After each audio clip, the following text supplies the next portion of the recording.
Hi everyone. As we start the assessment period, let's talk a little bit about anxiety. I have decided not to reinvent the wheel, so I'll start by sharing a video that is available on YouTube.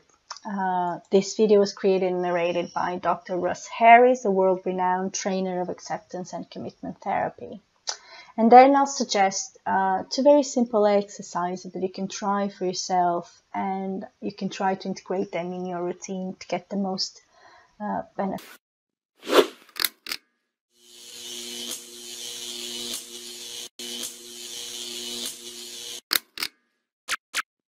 It often seems like we've got a struggle switch at the back of our mind, and as soon as an uncomfortable emotion, a painful feeling or memory shows up, it's like the struggle switch goes on and we start to struggle with it.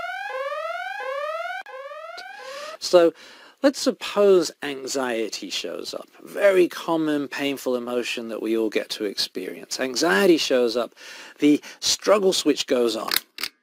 Oh, here's anxiety. I don't like anxiety. I want to get rid of my anxiety. Now I've got anxiety about my anxiety. So it's getting bigger.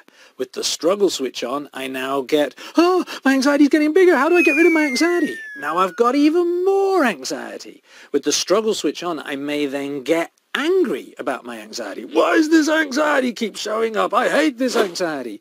Then I might even start to feel sad about my anger. Oh, is this my life? Oh, and then I may start to feel guilty about my sadness about my anger. Oh, how pathetic am I when there's starving kids in Africa?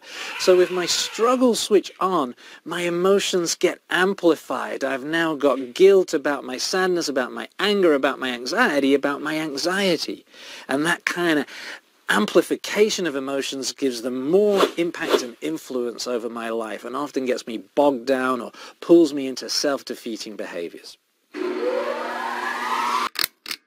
Now, what happens if I can switch off the struggle switch?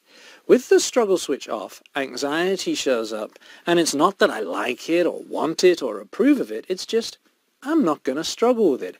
I'm not going to invest my time, energy, and effort in struggling with this anxiety. Instead, I'm going to invest it in doing meaningful, life-enhancing activities, such as spending quality time with my friends and family or playing with my kids. Now, with the struggle switch off, the anxiety is free to move. It may get higher, it may get lower, it may move quickly, it may move slowly, but the point is it's free to move. It doesn't get amplified by all of these other emotions which make it kind of bigger and stickier and make it hang around for a lot longer. So there's no such thing as a life without anxiety. It shows up for all of us. But when anxiety shows up and the struggle switch is off, it's so much easier to live with than when the struggle switch is on.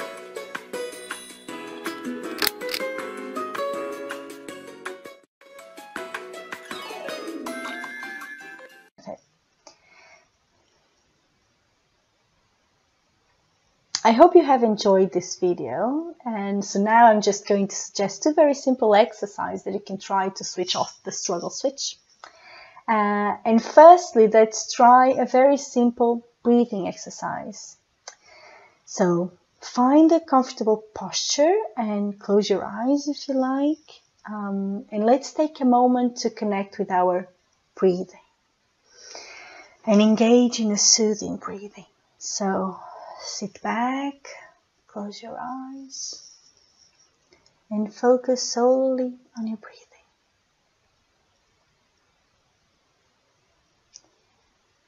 Put a hand in your chest and put another one in your belly.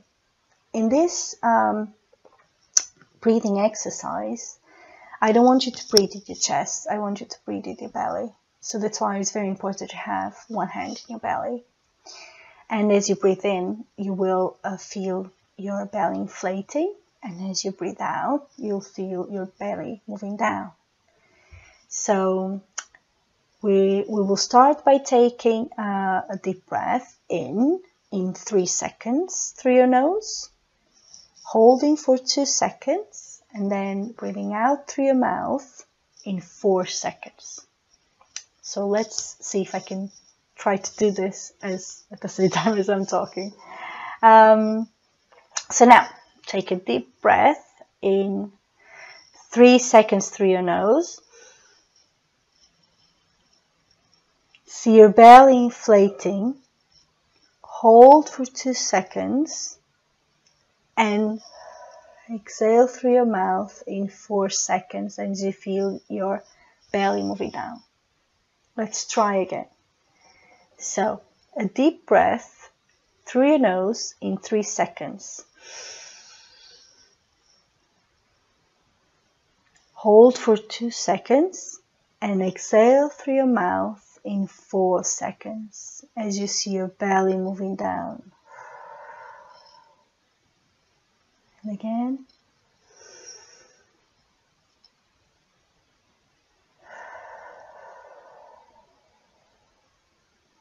So let's try again. 1, 2, 3. Hold. And out. 2, 3, 4. In. 2, 3. Hold. And out. 2, 3, 4. In. 2, 3. Hold. And out. 2, 3, 4. Keep doing this for 3 to 5 minutes as you'll try to get the hang of it. Remember, it's very important that you have your hand on your tummy as you do this breathing exercise. And with time, if you get more practice, you won't need the hand on your tummy. But until you get the hang of it, please remember to put one hand in your chest and one hand in your tummy, and to breathe through your tummy and not through your chest. And of course, you'll get the most benefit if you do it regularly, so try to integrate it in your daily routine. And another exercise, a very simple exercise, is to use your 5 senses. And I've explained this 5 senses exercise in the other video. But just remember is to notice 5 things you can see, 4 things you can feel, 3 things you can hear, 2 things you can smell, and 1 thing you can taste. And this simple exercise will help you refocus your attention in the here and now, and will help you to switch off the struggle switch and prevent those emotions to amplify. And this year, the topic for Mental Health Awareness Week is kindness. So, and the Mental Health Awareness Week is this month in mid-May. So consider being kind to yourself and work on building yourself compassionate and your compassionate self. So being kind, understanding, and supportive towards ourselves in moments like this. And click on the link below if you want to know more about self-compassion and how you can try it for yourself.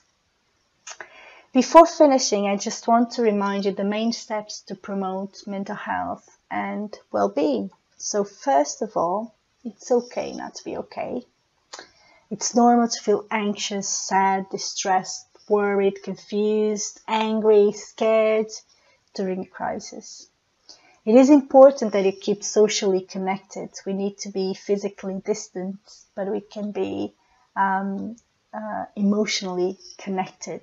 So talk to people you trust and to people that are able to support you through this time.